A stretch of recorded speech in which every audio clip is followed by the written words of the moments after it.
Glória a Deus, aleluia.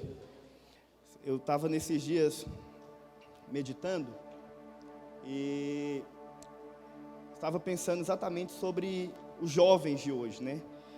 Nós temos falado muito sobre essa questão dos jovens que Deus tem levantado e dos jovens que Deus vai levantar. E Deus falou comigo algo poderoso. Ele falou: olha, existem 3 decisões na sua vida que você tem que tomar, que são muito importantes e definitivas para você. E a primeira decisão que você tem que tomar é para onde você está indo. Em algum momento da sua vida você tem que tomar essa decisão. Para onde você está indo? Qual que é o propósito que Deus tem para você? O que Deus irá fazer com você nos próximos anos? Isso é uma decisão que todos nós temos que tomar. Eu não sei se você já tomou a sua, mas eu tomei a minha. Alguns anos atrás, eu decidi para onde eu estava indo. A segunda decisão, ela é importante também, que uma vez que você decidiu para onde você está indo, você tem que decidir o que você vai construir durante essa caminhada sua. Porque não adianta você ir e não deixar nada. Importante que você vai construir algo, deixe um legado. E isso é importante também. Mas a terceira decisão que Deus falou comigo, que nós temos que tomar é: quem são as pessoas que estarão do seu lado? Quem são as pessoas que irão com você? E quando eu falo de quem são as pessoas, eu estou falando dos seus amigos, dos seus líderes, das pessoas, dos seus discípulos, das pessoas que você traz consigo. E o pastor Rafael realmente é uma dessas pessoas que eu decidi que eu gostaria de construir ao lado dele, né? Nós caminhamos juntos há algum tempo, realmente, como ele falou, nós trabalhamos na tesouraria da igreja durante, acho que talvez 6 anos, e ficar 6 anos ao lado do Rafael, ou ele ficar 6 anos ao meu lado, realmente nós tivemos que aprender um com o outro, aprendemos a nos amar, e ali, apenas naquele momento ali, aquele tempo que nós trabalhamos juntos, mas eu louvo a Deus porque isso gerou em nós uma amizade, e eu posso dizer que o pastor de vocês é uma das pessoas mais generosas que eu conheço, é uma das pessoas que, talvez um dos homens, hoje você não encontra muitos homens de aliança, acredite, é difícil você achar uma pessoa que entende o significado de aliança e que vive isso na prática. Eu posso dizer isso do Rafael. Rafael é um homem de aliança. Não sei se a mãe dele está aqui, a mãe dele está aqui? A mãe dele me falou algo lá na conferência, é verdade, ela falou: olha, para o meu filho falar que gosta de alguém, que tem uma aliança com alguém, não é fácil não, mas se ele falar isso, é porque ele tem mesmo, e realmente ele é um homem de aliança. Vocês têm um grande privilégio de andarem com ele, acredite, o honrem, porque existe uma unção sobre a vida dele, e se você quer se tornar participante dessa unção, a chave e o caminho para se tornar participante disso é honrar. Você nunca perde por honrar, acredite. Você nunca perde por honrar os homens que Deus colocou na sua vida. Essa é a chave primordial para que nós possamos viver aquilo que Deus tem para nós, amém? Mas não é disso que eu vim falar nessa manhã, não. Não é sobre honra. Até pensei em falar sobre isso, mas talvez outros falarão. Então, o assunto que eu quero falar com você hoje, eu acho que uma vez que eu escrevi um livro, é importante eu fazer uma propaganda dele, né? E eu quero falar acerca daquilo que eu escrevi no meu livro, tanto eu como o pastor Rafael tivemos o privilégio e a oportunidade de escrever. E o título do meu livro é Aquele que Deus Escolhe. Mas esse não vai ser o título da minha mensagem, não. O título da minha mensagem hoje é A Graça de Ser Escolhido.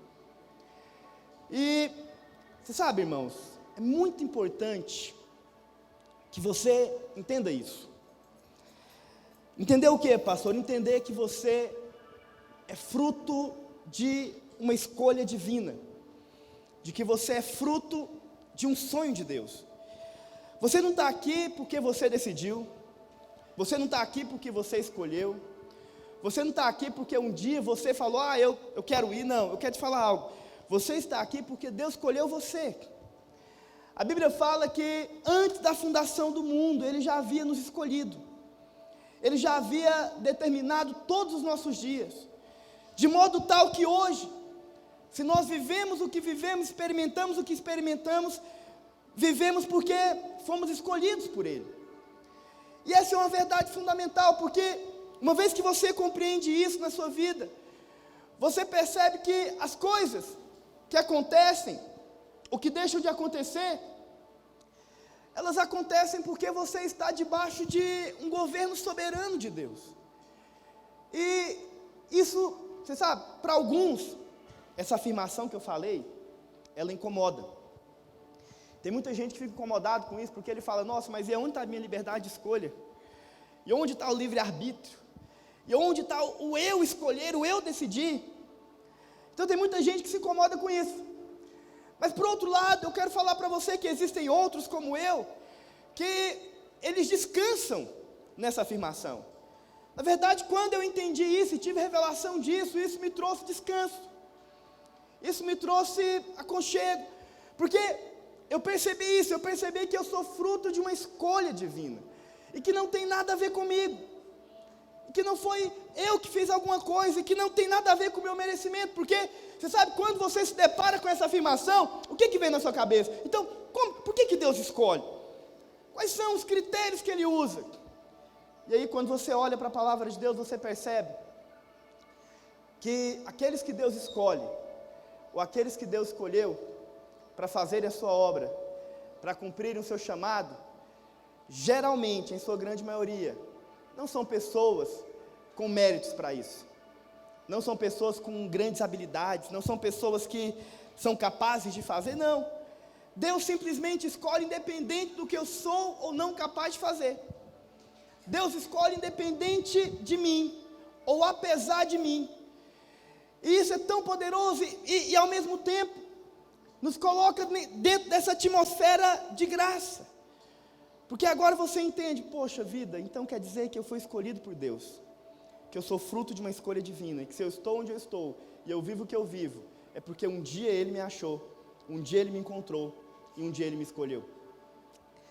E eu queria ler um texto, lá em 1 Coríntios, capítulo 1, verso 26, a Bíblia diz o seguinte, 1 Coríntios 1, 26, porque verdes, vou ler nessa tradução, irmãos, reparai, pois, na vossa vocação, visto que não foram chamados muitos sábios segundo a carne, nem muitos poderosos, nem muitos de nobre nascimento, pelo contrário, Deus escolheu as coisas loucas do mundo, para envergonhar os sábios, escolheu as coisas fracas do mundo, para envergonhar as fortes, e Deus escolheu as coisas humildes do mundo, e as desprezadas, e aqueles que não são, para reduzir a nada aqueles que são, a fim de que ninguém se vanglorie na presença de Deus. Você sabe, presta atenção, a Bíblia fala que Deus escolheu as coisas loucas, as coisas fracas, aqueles que não são. Uma vez que entendemos isso, percebemos que os homens que Deus usa, ou os homens que Deus escolhe, são aqueles realmente que não têm habilidade. Você sabe, hoje eu louvo a Deus porque eu de fato não merecia estar onde eu estou, não merecia estar pregando para vocês, não merecia ser pastor, não merecia estar casado com a minha esposa, não merecia ter os filhos que eu tenho, não merecia nada disso. Mas um dia Deus, independente de todo ou qualquer merecimento meu, decidiu me escolher e me colocar nessa posição, sabe, decidiu que pela sua graça, pela única manifestação da sua graça, eu poderia ser um instrumento dele, e eu posso te garantir, com todas as letras, sabe, pastor Rafael falou aqui coisas de mim, mas eu posso falar para você, isso não tem nada a ver comigo. Eu louvo a Deus porque nada do que eu tenho hoje, nada do que eu vivo, nada do que eu faço, ou qualquer coisa que você possa experimentar de mim, alguém tem experimentado, isso não vem de mim, isso não tem nada a ver comigo, não sou eu.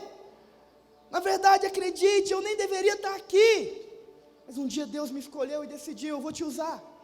Então deixa eu te falar algo sério nessa manhã, Deus escolhe aqueles que não são, Deus escolhe aqueles que não têm habilidade. Você vai ver durante toda a palavra de Deus que os homens que Deus usou foram homens que realmente não tinham, não sabiam, não podiam, não eram capazes. E Deus então pega esses homens incapazes, sabe, sem habilidade, sem merecimento, e fala: eu vou usar você. Você vai ser um instrumento nas minhas mãos. Eu vou fazer algo através de você. E aí você pergunta: pastor, mas por quê? A Bíblia fala, Paulo diz: a fim de que ninguém se vanglorie, a fim de que não haja glória nenhuma para nós, a fim de que toda glória seja dada por Ele, seja dada a Ele, a fim de que Ele seja não apenas o iniciador da obra, mas o consumador dela também, para que no final das contas a glória seja dele, não nossa. Então esse é o desejo e o propósito de Deus para mim e para a sua vida, acredite, não é diferente disso. E eu quero falar sobre a graça de ser escolhido por Deus, porque ser escolhido de fato é fruto de graça. E existe um texto na palavra de Deus, está lá em Números, capítulo 17, versículo 1, abre lá por favor. Números 17, 1, disse o Senhor a Moisés: fala aos filhos de Israel, e recebe deles bordões, um pela casa de cada pai, de todos os seus príncipes, segundo as casas de seus pais, isto é, 12 bordões. Escreve o nome de cada um sobre o bordão, porém o nome de Arão escreverá sobre o bordão de Levi, porque cada cabeça da casa de seus pais terá um bordão. E porás na tenda da congregação perante o testemunho onde eu vos encontrarei. O bordão do homem que eu escolher, presta atenção, o bordão do homem que eu escolher, esse florescerá. Assim farei cessar de sobre mim as murmurações que os filhos de Israel proferem contra vós. Falou, pois, Moisés aos filhos de Israel, e todos os seus príncipes lhe deram bordões. Cada um lhe deu, segundo as casas de seus pais, 12 bordões, e entre eles estava o bordão de Arão. Moisés pôs estes bordões perante o Senhor na tenda do testemunho. E no dia seguinte, Moisés entrou na tenda do testemunho, e eis que o bordão de Arão, pela casa de Levi, brotara. E tendo inchado os gomos, produzira flores e dava amêndoas. Presta atenção. Você sabe, aqui nós temos um momento extraordinário na palavra de Deus. Talvez você não conheça o contexto dessa história, eu vou falar um pouco para você. Mas Moisés e Arão foram homens que Deus escolheu e levantou para serem os líderes da nação. Moisés era o líder e Arão era o sacerdote. Ambos estavam encabeçando a nação de Israel naqueles dias. Mas tanto Moisés como Arão eram frutos de uma escolha divina. Eles não estavam lá por merecimento, eles não estavam lá por algo que eles fizeram, eles estavam ali porque Deus assim decidiu, escolheu, colocou. Mas em algum momento, a Bíblia diz que a autoridade de Arão e a autoridade de Moisés estavam sendo questionados. Você sabe, um grupo se levantou contra eles. Depois você pode ler toda a história, não dá tempo de nós lermos tudo, vamos ler apenas algumas partes. Mas um grupo se levantou contra eles, um grupo de líderes, de homens, se levantou contra Moisés e Arão, no sentido de questionar a sua liderança, no sentido de questionar o que eles estavam fazendo. E o questionamento deles era simples, eles questionavam por que apenas Arão, ou por que apenas Moisés eram os líderes.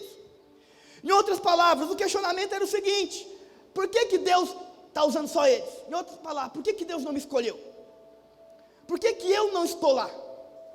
Por que eu não sou o líder? Por que eu não sou a pessoa que vai conduzir o povo? Por que Arão? Esse era o questionamento. E eu falo isso para você porque, você sabe, irmãos, nós estamos vivendo um momento delicado como igreja. Acredite em mim, os últimos anos para nós, talvez os últimos meses, vamos dizer assim, não foi fácil. Porque nós como igreja, a nossa autoridade, ou as nossas autoridades passaram a ser muito questionadas. Muitos homens se levantando e questionando. Muitas vozes, muita coisa. E era exatamente o que estava acontecendo nesse momento. Nesse momento a autoridade estava sendo questionada pelas pessoas. E aí presta atenção, numa situação como essa, Deus não podia resolver de qualquer jeito. Você fala, por que Deus simplesmente não deixou? Por que Arão e Moisés simplesmente não se posicionaram como líderes que eram? Não, esse era o momento onde Deus tinha que fazer algo. E o que Deus tinha que fazer tinha que ser algo extraordinário. Por isso, a palavra nos fala de um milagre acontecido. A decisão de Deus era que Moisés pegasse 12 varas, colocasse diante dele. Uma vara representava cada uma das tribos de Israel. E a vara que florescesse, essa seria a vara escolhida por Deus. Este seria o homem que Deus havia escolhido para governar a nação. Deus precisava de trazer um selo. Deus precisava de trazer um reconhecimento, algo que todos vissem e não questionassem. Porque acredite em mim, quando a autoridade de Deus é questionada, ou quando o mover de Deus é questionado, Deus entra. E quando Deus entra, Deus faz algo extraordinário. Que é algo extraordinário? O selo. E o selo vem para confirmar quem é o homem que Deus escolheu. Quem são aqueles que Deus escolheu? De modo tal que eu quero falar para você, se Deus escolhe você, não há necessidade que você se defenda. Não há necessidade que você se justifique. Nem há necessidade que você tenha que chegar lá e impor sua autoridade. Arão não fez isso porque não havia necessidade. Se Deus te escolheu, o próprio Deus se encarregará disso. O próprio Deus vai colocar sobre você um selo, uma marca registrada que diz: este foi o homem que eu escolhi. Foi o que aconteceu aqui. Agora você está se perguntando: pastor, mas o que essa vara tem a ver comigo? O que essa vara representa para nós? Você falou sobre o homem que Deus escolheu, mas o que isso tem a ver comigo? Eu quero te falar, presta atenção, tem tudo a ver com você. Sabe por quê? Porque essa vara colocada aqui é cada um de nós. As varas colocadas diante de Deus somos nós. Aquela vara era uma representação de quem Arão era. Mas eu quero te falar hoje, todos nós somos essas varas que Deus escolheu. Varas que foram escolhidas a dedo. Varas que o Senhor um dia foi lá e escolheu para que elas pudessem cumprir um propósito tremendo. Em outras palavras, presta atenção, essa vara representava quem Arão era. Eu gostaria de usar essa vara para colocar alguns pontos sobre aqueles homens que Deus escolhe, ou quem é o homem que Deus escolhe. E a primeira coisa interessante, como eu disse, é que essa vara representa cada um de nós. Eu te pergunto, o que é uma vara? Você sabe, uma vara é só um pedaço de pau, sem vida, porque não está conectada à raiz. E por não ter vida, ela é incapaz de dar fruto. Ela é incapaz de dar flor. Ela não tem beleza. Eu vou te falar, sabe para que você serve uma vara dessa? Para ser jogada fora. Em algum momento essa vara seria queimada. Em algum momento essa vara serviria, sabe de quê? De lenha. Vamos pegar esse negócio e vamos fazer de lenha. E é exatamente a condição em que cada um de nós foi encontrado. Deixa eu falar para você, sabe quem eu e você éramos? Nós éramos simplesmente pedaços de madeira.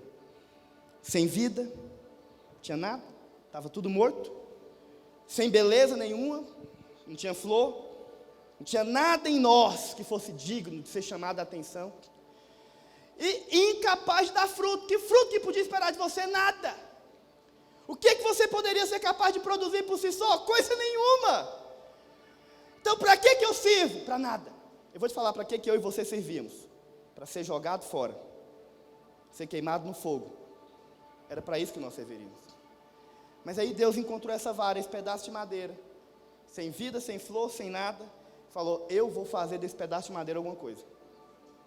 Eu vou fazer desse pedaço de madeira algo útil. Eu vou pegar essa pessoa que era inútil e vou dar utilidade para ela. E foi o que ele fez com cada um de nós. Então deixa eu falar para você. Primeiro ponto, Deus escolhe aqueles que não são. Se estamos aqui é porque não éramos. Se estamos aqui é porque não tínhamos nada. Se você está aqui é porque, assim como eu, você não tinha habilidade nenhuma. Não se podia esperar nada de você. Que fruto que poderia esperar de você nenhum? Meu irmão, se você me conhecesse alguns anos atrás, você entendeu o que eu estou falando. Você sabe, eu mandei queimar todas as minhas fotos. Estou brincando, não mandei queimar não, mas graças a Deus na época não tinha rede social, essas coisas. As fotos, elas estão lá com a minha mãe, escondidas. E esses dias eu fui lá em casa e minha mãe foi tirando algumas fotos. Falei: mãe, pelo amor de Deus, esconde isso. Sabe, porque você não tem ideia do que eu era. Você não tem ideia da pessoa. Sabe, imagina eu alguns anos atrás, menininho, novinho, com calçãozinho rasgado, lá no Pará, sabe o Pará? Até o lugar era terrível, no meio do nada, com estilingue na mão, sabe estilingue? Matar passarinho? Com calção rasgado, estilingue na mão, andando no meio da rua. No meio da rua não, do mato, que era mato.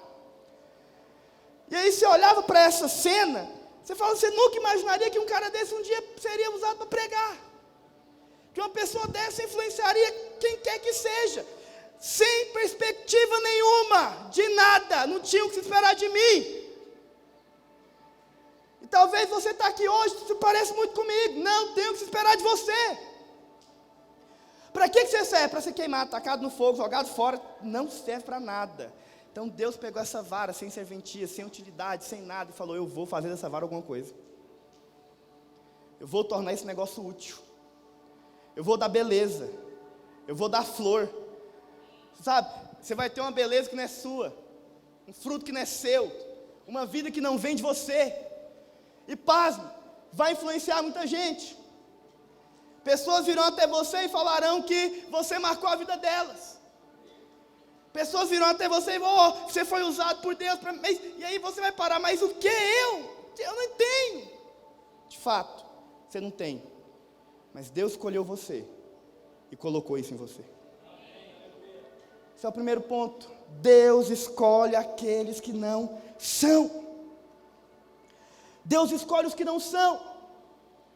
É interessante porque, quando Deus escolheu Arão, Ele não estava apenas deixando claro aqui que Arão havia sido uma escolha dele, mas Deus também deixa claro algo para Arão. Deus está falando, Arão, deixa eu te falar uma coisa, eu te escolhi, e eu quero te falar, quando eu escolho, acabou. Deixa eu falar uma coisa para você, você que foi escolhido por Deus, se você é uma escolha divina, acabou, meu amigo, Deus é por você.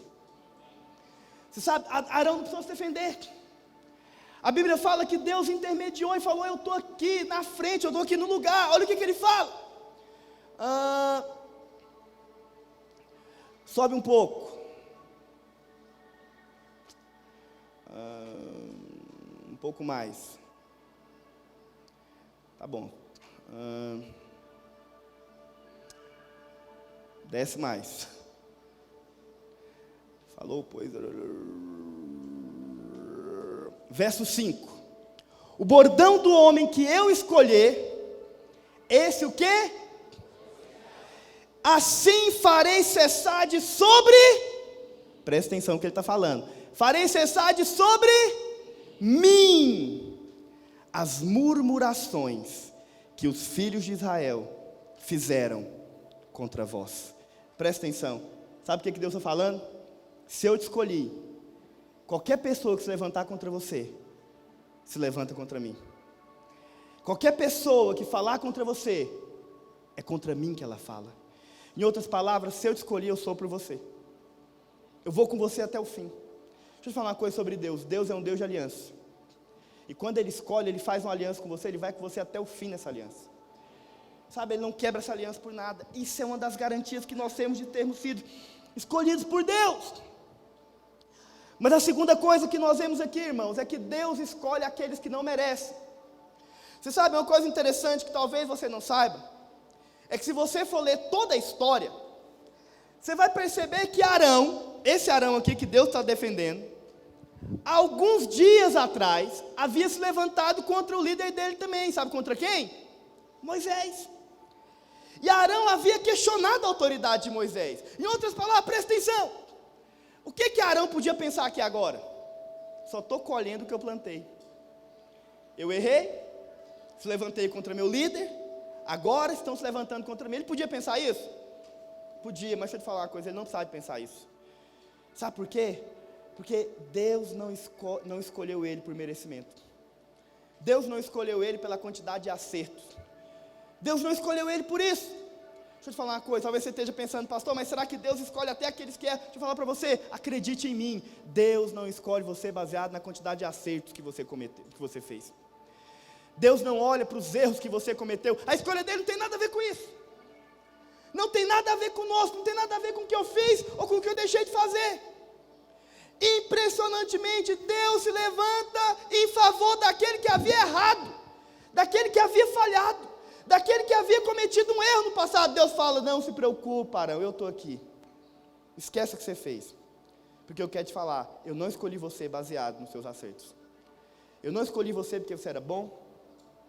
Eu não escolhi você porque você era capaz. Eu não escolhi você por nada disso. Eu escolhi você. Quem está entendendo o que eu estou falando? E você sabe, é tão poderoso, porque agora Arão podia descansar nessa escolha. Mas, interessante, porque aqui nós vamos ver algo que acontece. Porque para Arão ter sido escolhido era muita graça, mesmo diante dos erros dele, Arão via aquilo como graça. Mas Coré, Datã e Abirão, que haviam se levantado, eles entram pelo pior caminho que você pode entrar. Deixa eu te falar uma coisa. Diante das escolhas divinas, diante daquilo que Deus faz, você sempre vai ter dois caminhos para andar. Você pode entrar pelo caminho da graça, pelo caminho de não merecer, pelo caminho de Ele me escolheu independente de mim. Ele me escolheu independente do que eu posso fazer, enfim, Ele me escolheu, independente do que eu sou. Ou você pode optar por outro caminho. O outro caminho é o caminho da justiça própria. O outro caminho é o caminho da loucura, é o caminho do merecimento. É da insanidade, de pensar que é porque você merece. Presta atenção, você sempre vai poder escolher os dois caminhos. Arão escolheu o caminho de não merecer. Ele sabia, eu não mereço. Se eu estou onde eu estou é porque eu não mereço. Se eu vivo o que eu vivo, eu não mereço nada disso. Mas, em outras palavras, se eu não mereço, nossa, como eu sou grato pelo que eu tenho. Por outro lado, presta atenção, quem entra pelo caminho da justiça própria, ele está enrolado. Porque você sabe qual foi o problema de Coré, Datã e Abirão? Que a Bíblia fala que o chão abriu e engoliu eles. Eu vou te falar uma coisa séria nessa manhã. O caminho da justiça própria é mortal. Todos aqueles que entraram pelo caminho da justiça própria morreram. Dá uma olhada na Bíblia. Todos morreram, todos morrem. Você sabe, todo aquele que entra pelo caminho do merecimento ou comete a loucura de achar que merece, o final dele é a morte. Então você sempre tem as duas opções: caminho da graça, do favor, de independente de mim, ou o caminho da justiça própria, eu mereço. Arão escolheu o caminho do não merecimento. Deixa eu te falar uma coisa, Coré, Datã e Abirão, por sua vez, escolheram outro caminho. Qual caminho eles escolheram, pastor? Da justiça própria. Você sabe por que Coré, Datã e Abirão estavam questionando a autoridade de Arão? Vamos ler um versículo bíblico para você entender. Números capítulo 16, verso 1. Números 16, 1. Olha o que diz a Bíblia. Corá, filho de Izá, filho de Coate, filho de Levi, tomou consigo Datã e Abirão. Corá foi o iniciador da treta aqui, ó. Filhos de Eliabe e On, filho de Pelete, filhos de Ruben, levantaram-se perante Moisés com 250 dos filhos de Israel, príncipes da congregação. Presta atenção, eles eram o quê? Príncipes da congregação, era gente poderosa. E não apenas isso, a Bíblia fala que eles foram eleitos por quem?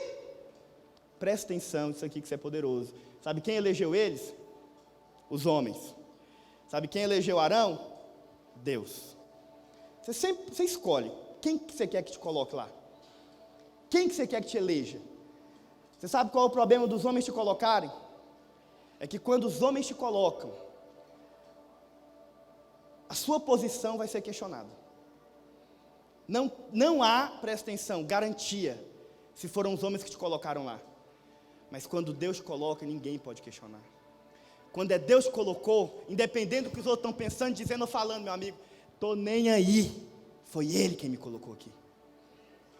Presta atenção, a Bíblia fala que eles foram colocados lá e eles eram varões de quê? Em outras palavras, eles eram os que não são? Eles eram os não sabidos? Muito pelo contrário, era gente top, era gente boa, era gente com habilidade, com qualidade. Foram e se levantaram, porque na cabeça deles, eles eram muito melhores do que os que estavam lá. Esse é o problema. E se ajuntaram contra Moisés e contra Arão e disseram, basta, Pois toda a congregação é santa, e cada um deles é santo, e o Senhor está no meio deles, porque, pois, vos exaltais sobre a congregação do Senhor. Em outras palavras, sabe o que eles estavam falando? Por que só vocês estão na liderança? Nós também somos bons. Você sabe, o discurso desse tipo de gente é sempre espiritual. Já viu o discurso espiritual? Deus pode usar todo mundo. Todos podem. Por que nós não colocamos a liderança para todos? Por que só alguns pensam, igreja? Por que esses jovens pastores de hoje não podem também serem os líderes da igreja? Deixa eu te falar uma coisa séria nessa manhã. Você tem que entender de uma vez por todas. Você é jovem, e eu quero te falar, o mover de Deus está sobre a sua vida. Porque os jovens são que levam o mover de Deus. Mas eu quero te falar algo muito sério. São os velhos que governam esse mover. São os velhos que estão no governo. Você nunca vai encontrar jovem no governo. Você nunca vai encontrar, e todas as vezes que os jovens se levantaram para governar, o resultado sabe qual foi? Caos. Jovens não podem governar, sabe por quê? Eles não têm sabedoria para isso. Eles têm um mover, de fato. Eles são do movimento, de fato, isso é bom. Precisamos dos jovens na igreja para isso. Mas os jovens têm que estar debaixo de um governo. Os jovens têm que estar debaixo de uma liderança. Porque, embora o mover de Deus está com os jovens, a sabedoria está com os mais velhos. São eles que sabem. É com eles que nós aprendemos. São eles que nos ensinam. A Bíblia fala que Deus levantou um jovem chamado Samuel, lembra? A Bíblia fala, Deus levantou o jovem Samuel. O jovem Samuel era o jovem do mover. Mas é interessante que a Bíblia também diz que ele não foi capaz de discernir a voz de Deus. Deus falou com ele por 3 vezes, ele não sabia que era Deus que estava falando. Deixa eu te falar, sabe quem falou para ele que era Deus que estava falando com ele? O velho Eli. Sabe por quê? Porque a sabedoria está com os mais velhos. Essa que é a verdade. E é isso que nós temos que aprender de uma vez por todas. Mas me entenda, voltando para cá. A Bíblia fala então, que Deus fez toda essa obra. Mas Coré, Datã e Abirão entraram por outro caminho. Eu vou te explicar e mostrar para você o que estava por trás do que Coré, Datã e Abirão fizeram. Porque ainda que o discurso deles, irmãos, parecia muito espiritual, ele era cheio de presunção e justiça própria. Você sabe por que Coré queria? Sabe por que Coré estava questionando a autoridade de Arão? Eu não sei se você sabe, mas Coré era levita, a família de Coré era levita. Como a família deles era levita, eles já tinham uma posição muito boa. Embora Arão fosse o responsável, Coré, a família de Coré, eles tinham uma posição muito boa no templo. Você sabe, porque Deus escolheu cada um. Deus falou, os levitas vão fazer isso, as outras tribos vão fazer isso. Mas a tribo de Coré, a família de Coré, eles cuidavam do templo. A posição deles era boa, já era reconhecida. Mas esse é o problema, presta atenção. Eles queriam, sabe o quê? Queriam mais. Para nós não basta só isso aqui. Por que nós não podemos ter mais que isso? Esse é o problema, justiça própria. Eles achavam que por serem quem eram, mereciam. Talvez, sabe o que eles pensaram? É nós que trabalhamos, Arão só fica lá mandando, e nós aqui trabalhando. Se é nós que estamos trabalhando, quem que merecia estar lá? Esse é o problema. E posso te falar uma coisa? Convenhamos, eles mereciam mesmo. E por incrível que pareça, esse foi o problema deles. Eles mereciam. Porque não é uma questão de merecer ou não. Você aceitando ou não nessa manhã o que eu estou te falando, não é uma questão de merecer ou não. É uma questão de Deus escolher. E Deus escolhe os que não são. Escolhe os que não merecem. Você sabe, aproveitando, tá para mim Números, capítulo 16, verso 8. Baixa um pouquinho. Aí mesmo, vai lá para o 8. Diante disso, olha o que Moisés faz. Presta atenção. Disse mais Moisés a Corá. Ouvi agora, filhos de Levi. Isso aqui é Moisés tentando intermediar a discussão. Ele fala. Acaso, olha isso aqui, irmãos. É para vós outro coisa de somenos, em outras palavras, é pouco. É isso que ele está falando. Acaso é pouco o que o Deus de Israel vos separou da congregação de Israel para vos fazer chegar assim, a fim de cumprir o serviço do tabernáculo do Senhor e estar de perante a congregação para ministrar. É pouco para você liderar uma célula. É pouco para você fazer uma consolidação. É pouco para você ser um discipulador. É pouco para você ter o que você tem. Deixa eu te falar uma coisa, você não merecia nada. Você era uma vara que estava destinada para o inferno, ser lançada fora. Você hoje tem o privilégio de consolidar alguém. Você hoje tem o privilégio de liderar uma célula. Você hoje tem o privilégio de discipular. Você hoje tem o privilégio de influenciar pessoas. Deixa eu te fazer uma pergunta, é pouco? Será que não basta? É isso que ele está falando. Por que você quer uma posição maior? Isso, em outras palavras, irmãos, eu imagino que Moisés nessa hora estava desesperado. Sabe por quê? Porque ele estava vendo a loucura que Coré estava fazendo. Eu vi isso acontecer recentemente na nossa igreja. Você vê pessoas cometendo loucuras, porque acham que merecem alguma coisa, merecem uma posição melhor. E o seu líder chegar, filho, você está cometendo uma loucura, uma insanidade, não faça isso. Não entre pelo caminho do merecimento, porque eu quero te falar, o final dele é sempre a morte. Não faça isso. Eu quero ser boca de Deus na sua vida nessa manhã, meu irmão. Deixa eu te falar uma coisa, não entre pelo caminho do merecimento. Não entre, não entre. Entenda, você está aqui pela graça. E você sabe como que você resolve isso? Entendendo, você já tem muito mais do que você merece. Você sabe por que eu não fico querendo posições maiores? Você sabe por que eu me contento? Você sabe, eu falei para o pastor Naô, pastor, eu consigo ser seu discípulo o resto da minha vida. Sabe, e se eu quiser me enviar para onde eu quiser eu vou. Sabe por quê? Não tenho pretensões ministeriais gigantescas. Não tenho desejo absurdo de ter o meu nome escrito em qualquer coisa. Ou mencionado em qualquer coisa que seja. Sabe por quê? Porque eu já tenho muito mais do que eu mereço. Eu já tenho muito mais do que eu mereço. Acredite em mim. Não acho que mereço mais do que eu tenho. E qualquer coisa que vir daqui para frente, eu te garanto, é lucro para a minha vida. É lucro. E se o pastor Naô chegasse hoje e falasse, Gustavo, eu estou tirando sua rede, estou tirando de tudo, muito bom que você fez, obrigado, mas acabou. Sabe o que eu vou falar? Obrigado, pastor. Porque o que eu vivi até agora aqui, acredite em mim, eu não merecia. Eu já tive muito mais do que eu merecia. Diante de Deus eu falo isso para você nessa manhã. Sabe por quê? Porque eu entendi isso. Se eu tenho o que eu tenho, se eu vivo o que eu vivo, se eu experimento o que eu experimento, eu não merecia nada, eu merecia estar queimando no inferno na hora dessa. Eu merecia estar morrendo, eu era uma vara que não tinha nada, e hoje alguma coisa saiu de mim, e isso não veio de mim.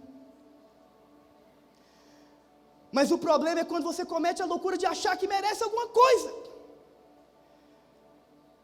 Aí você fala, pastor, mas e o segundo grupo? De Datã e Abirão. Você sabe, o segundo grupo é interessante, porque eu não sei se você sabe da história, mas Coré era levita, mas Datã e Abirão eram descendentes, sabe de quem? De Rúben. Sabe quem era Rúben? O filho mais velho.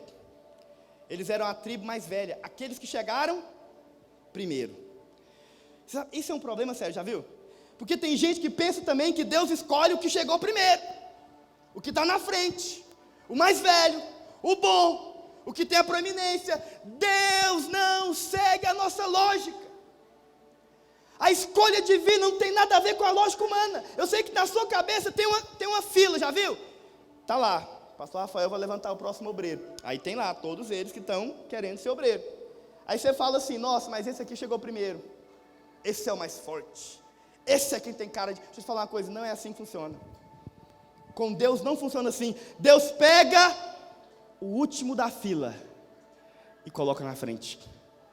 Sabia?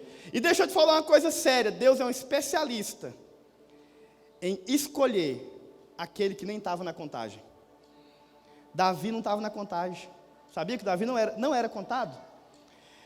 Samuel foi lá levantar o próximo rei de Israel. Está lá a fila. Samuel olha para Eliabe e fala, nossa, esse cara aqui é o cara, olha o tamanho dele, forte, tem porte de rei, parece rei, é esse que eu vou levantar. Deus vira e fala, nananina, não é esse aí não. Sabe por que não é? Porque eu o rejeitei. Deixa eu te falar uma coisa, se você for rejeitado pelo mundo, se você for rejeitado pelos homens, se os homens não escolheram você, se você não estava na lista do mundo, eu quero te dar uma boa notícia nessa manhã, meu irmão. Você está na mira de Deus. Pois Deus escolhe aqueles que o mundo rejeita. Deus escolhe os que não estavam na fila. Se eu estou aqui, acredite, porque o mundo me rejeitou muito. Eu não servia para o mundo. Eu não tinha qualificações para ele. Eu nunca fui bom em nada. Então não tinha jeito. Em outras palavras, você sabe, eu vou te falar uma coisa, sabe por que eu vim para a igreja também? Porque o mundo me rejeitou. Não tinha lugar para mim lá. O mundo define seus tipos. Define quem são os bons. O mundo sempre escolhe o primeiro, o mais forte, o melhor. Aí Deus vem aqui e escolhe o que ninguém queria. O que todos rejeitavam. Mas eu vou te falar uma coisa. Uma frase que eu ouvi do seu pastor. Que eu carrego ela comigo. Acho que até coloquei ela no meu livro. Cuide dos que ninguém quer. E eu vou te dar os que todos desejam. Se o mundo está rejeitando, opa, meu amigo. Está aí alguém que Deus escolheu. Mas sabe por que Datã e Abirão ficaram chateados? Porque eles eram bons. Esse foi o problema. E eles estavam na fila. Deixa eu te falar uma coisa. Deus não escolhe quem está na fila. Deus não escolhe quem é o primeiro. Deus escolhe o segundo. Eu louvo a Deus, irmãos. Porque toda a minha vida eu sempre fui a segunda opção. Não estou exagerando. Estou falando sério. Você sabe, eu lembro quando eu fui levantar líder de célula. Eu queria tanto liderar, mas eu queria tanto. Mas tinha gente melhor do que eu. E aí, eu era a segunda opção. Mas aí acontecia alguma situação que tinha que me colocar. Sabe quando tem que colocar você? É outra palavra, não tem mais ninguém. Vamos colocar esse cara. Era mais ou menos assim, eu era colocado quando não tinha mais ninguém para colocar. Mas eu não acho ruim, não. Sabe quando você não acha ruim? Tá valendo mesmo assim. Quando eu fui ser levantado discipulador, a mesma coisa. Não tinha mais ninguém. Eu não era a primeira opção, porque eu não era bom. Irmãos, da minha turma de seminário, eu fui um dos últimos a ser ordenado pastor, se não o último. Porque tinha gente melhor do que eu. É verdade, eu não digo que não tinha, não, eles eram bons mesmo. Eram melhores, não tem como. O que você faz diante disso? É aquela coisa, tem hora que você tem que trazer para a realidade. Realmente, os caras são muito melhores do que eu. Não posso achar que eu sou. Mas você sabe, Deus ia fazer alguma coisa, eu era escolhido. Deixa eu te falar, nem minha esposa, não sei se você sabe disso, mas nem da minha esposa eu fui a primeira opção. Sério, ela tinha outro que ela queria, ela estava interessada. Quando eu cheguei no Marcos da Cruz para conversar sobre ela, ele falou, ih, Gustavo, tira o cavalinho da chuva que ela já tem outro que ela está interessada. Eu falei, mas deixa eu tentar. Eu já estou acostumado a ser a segunda opção em tanta coisa. Mas é só mais uma. Não tem problema com isso. Acredite em mim, não tem. Porque eu vejo Deus, eu vejo a mão de Deus nisso tudo. Deus escolhe a segunda opção, Deus escolhe o que não é. Deus pega o rejeitado, o fraco, o que não dá conta, coloca na frente.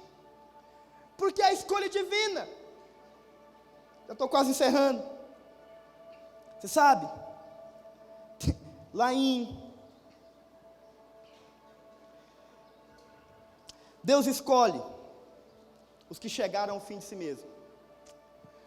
Sabe quem é aquele que chegou ao fim de si mesmo? É aquele que reconheceu que não dava conta. É aquele que reconheceu que não era nada. É aquele que reconheceu que ele mesmo não tem habilidade. Você fala, pastor, mas e aqueles que são alguma coisa? Quer dizer que esses não vão ser escolhidos? Vão. Quer dizer que esses não vão ser usados? Vão. Mas eu quero te falar, presta atenção, algo que eu vou te falar que é sério. Antes de Deus usar esses, Deus vai reduzir a nada o que eles são. Porque não tem jeito, ou é você ou é Deus. Deixa eu te falar uma coisa séria, você e Deus não cabem no mesmo lugar. Ou você aparece ou ele aparece. E é por isso que ele tem que tirar tudo que é seu. E é por isso que ele tem que reduzir a nada. Então você fala, pastor, mas Paulo era alguma coisa. Era. Mas ele fala que considerou tudo que ele era como perca. Considerou tudo que ele era como nada. No dia que ele conheceu Jesus, ele pensou, rapaz, eu não sou nada. E ele ainda diz, e se tem alguém que podia se vangloriar do que é, esse alguém sou eu, porque Paulo era bom. Mas no dia que ele conheceu Jesus, ele foi reduzido a nada. Sabe quando tira nada? Moisés, a Bíblia fala 40 anos depois que Moisés esteve no Egito. A Bíblia fala que ele se tornou poderoso em palavras e obras. E aí ele pensou, agora eu vou vencer. E aí a palavra conta que ele foi lá, tentou, sabe, começou a revolução armada, fez do jeito errado, confiado na própria força. Deus vira e fala, filho, você não entendeu nada, 40 anos no deserto, e eu quero te falar, sabe o que você vai fazer esses 40 anos no deserto? Você vai cuidar de gado, e esse gado nem seu não é do seu sogro. E você pega, Moisés, esse diploma que você adquiriu, esses diplomas todos que você adquiriu, que te tornou poderoso em palavras e obras, e queima, porque aqui eles não servem. Porque Deus não precisa de nada que é seu para fazer a obra dele. O que ele vai usar em você, foi ele que deu. Foi ele que colocou. Eu quero te falar, Deus não precisa de nada que é seu.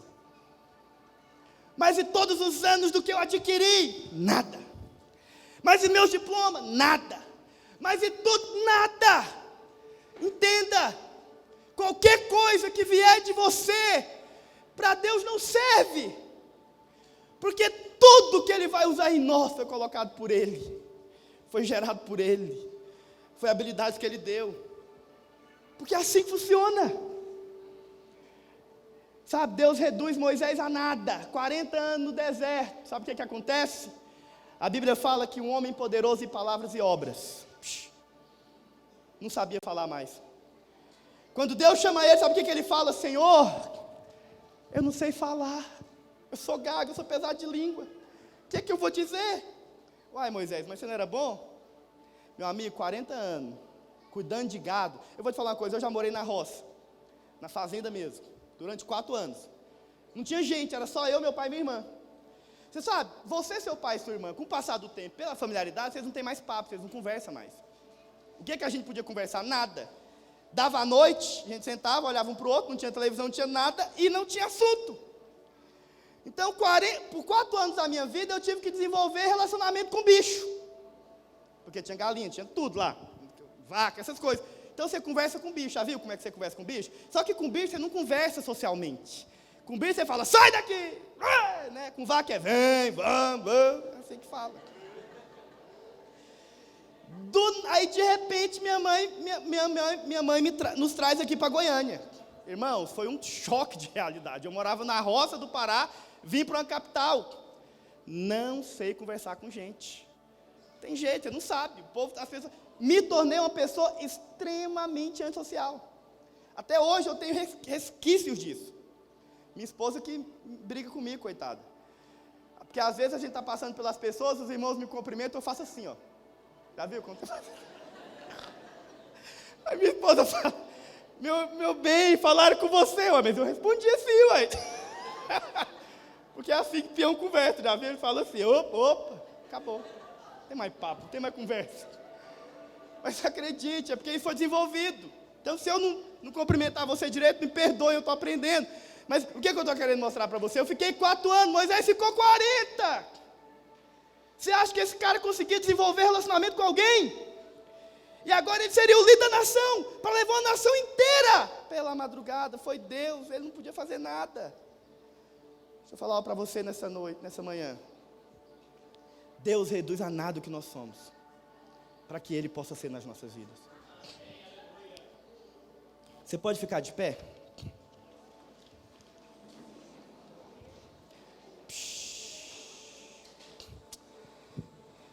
Por último, Deus escolhe aqueles que estão nele. Na verdade, Ele nos coloca nele. Filipenses, capítulo 3, verso 7. Se puder abrir para mim. Filipenses 3, 7. Isso é Paulo falando. Você sabe, Paulo, ele fala, se tem alguém que podia confiar na própria carne, esse alguém sou eu. Porque Paulo era bom. Sobe um pouquinho, vamos ler lá a partir do verso 2. Vamos falar, verso 2. Acautelai-vos dos cães, acautelai-vos dos maus obreiros, acautelai-vos da falsa circuncisão. Porque nós é que somos a circuncisão, nós que adoramos a Deus no Espírito, e nos gloriamos em Cristo Jesus. E não confiamos na carne. Aí ele fala, bem que eu poderia confiar. Se qualquer outro pensa que pode confiar na carne, eu ainda mais. Sabe o que Paulo está falando? Eu sou bom. É isso que ele está falando, o currículo dele era muito bom. O que ele fala? Primeiro, circuncidado ao 8º dia, da linhagem de Israel, da tribo de Benjamim, hebreu de hebreus. Quanto à lei, sabe o que ele era? Fariseu. Sabe o que significava? Esse cara cumpria a lei à risca. É o que ele está dizendo, eu cumpro a lei à risca. quanto ao zelo perseguidor da igreja. Sabe o que ele está dizendo? Eu zelei tanto pela doutrina que eu persegui a própria igreja. Imagina um cara que zela tanto pela doutrina que persegue a igreja por causa disso. É o que ele está falando. Quanto à justiça que há na lei, sabe o que eu sou? Irrepreensível. Uau! Presta atenção.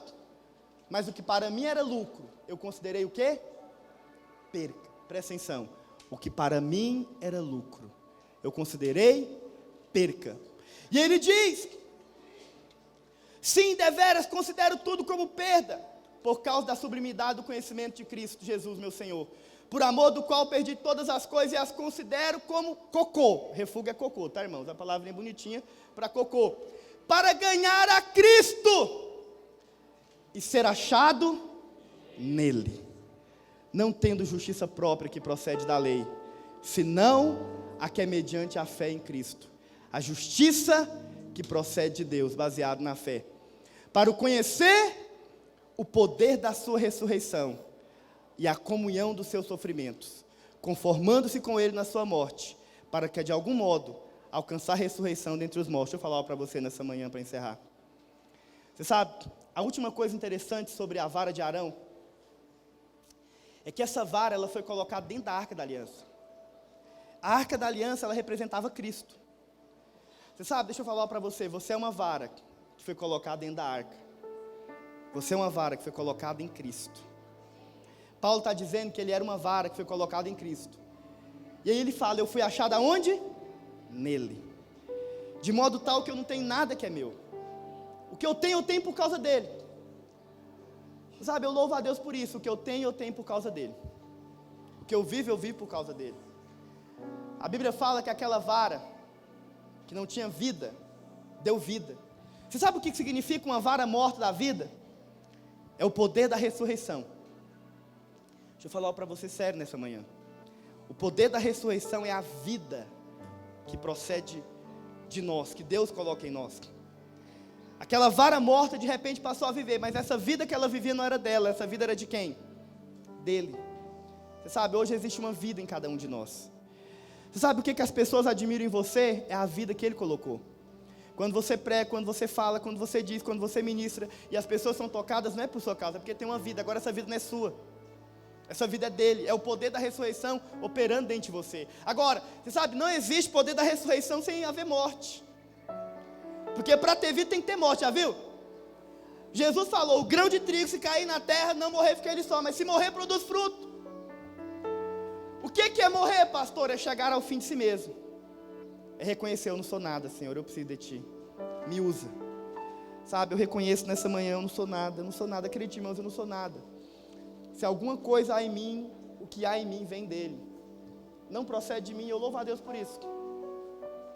Mas segundo, a Bíblia fala que essa vara não só deu vida, essa vara deu flor. Sabe o que é a flor?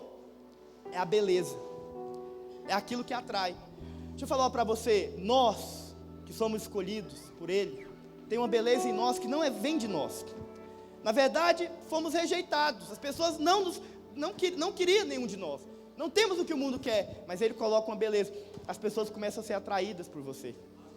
Elas começam a ir até você. Nem elas sabem explicar por quê. Mas tem algo em você que as atrai. Existe uma beleza, é uma flor que Ele colocou que não vem de você, que procede dele. Aquela vara sem vida produziu flor. A Bíblia fala que quando Deus chamou Moisés, ele se deparou com uma sarça que queimava. Sabe o que era interessante? Aquela sarça queimava e não se consumia, porque a mensagem que Deus estava querendo falar era exatamente essa. Moisés, está vendo essa sarça? Esse ramo, esse mato que ninguém quer, que ninguém queria, que ia ser jogado fora, eu vou colocar algo nele que vai chamar a atenção das pessoas.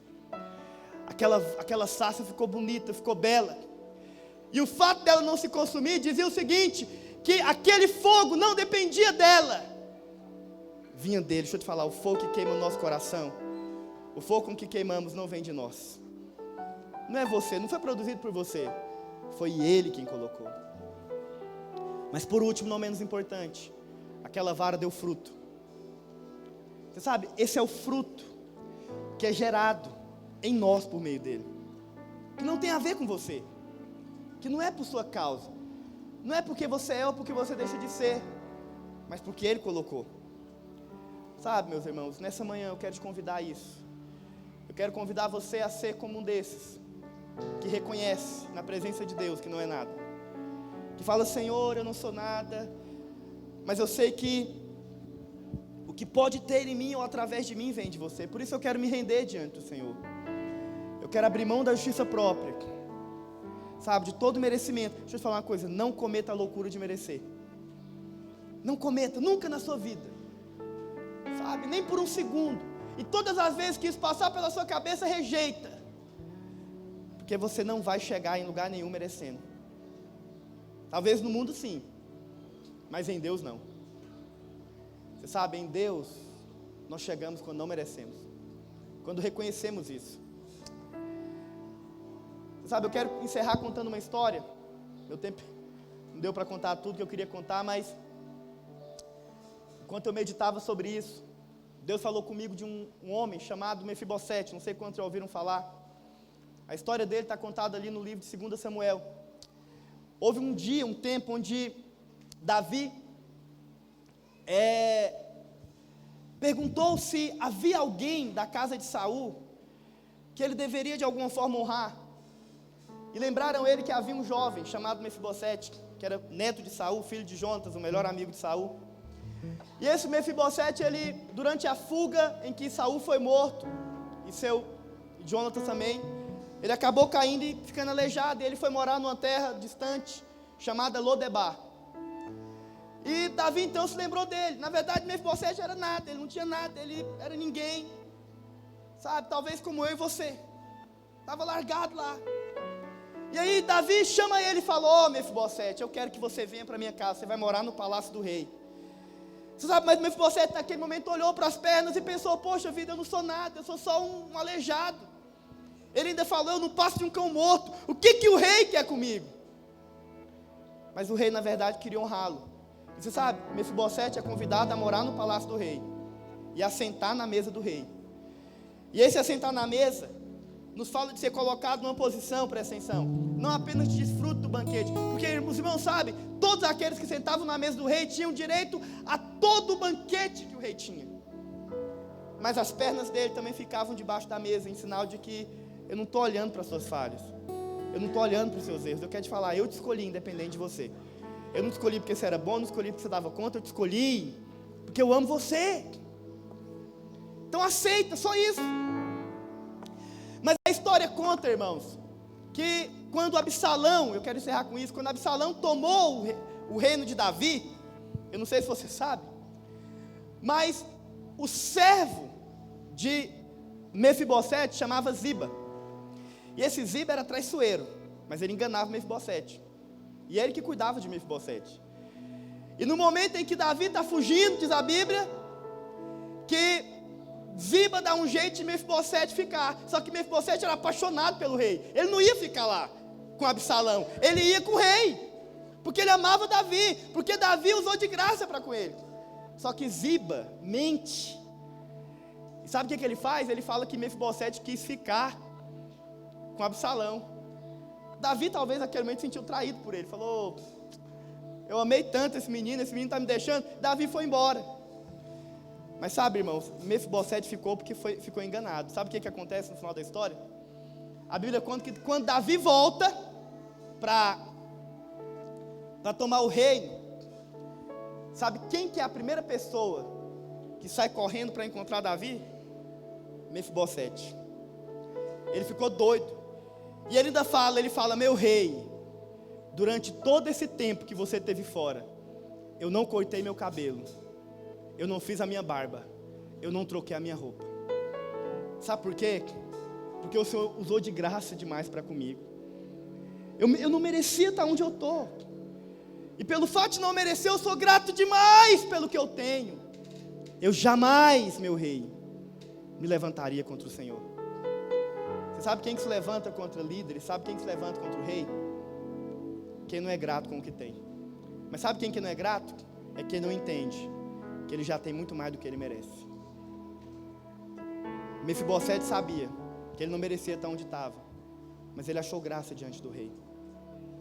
Eu quero te falar nessa manhã, eu e você, nós estamos aqui, e nós temos um privilégio de estar aqui, porque nós achamos graça diante do Rei. Sabe, feche os seus olhos aonde você está. Eu sinto que o Espírito Santo de Deus está falando com algumas pessoas nessa manhã. Nós não somos nada. Nós não temos nada. Se temos o que temos, se estamos onde estamos, é porque um dia Ele nos escolheu, independente do que somos. Sabe, eu sinto que Deus está chamando algumas pessoas nessa manhã a se entregarem a Ele, a reconhecerem de uma vez por todas que não merecem. Oh Deus, nós não merecemos nada. Ah, Senhor, não merecemos coisa alguma. Oh Pai, se estou onde estou é porque um dia o Senhor me escolheu. Mesmo quando eu não era nada, mesmo quando eu não tinha nada,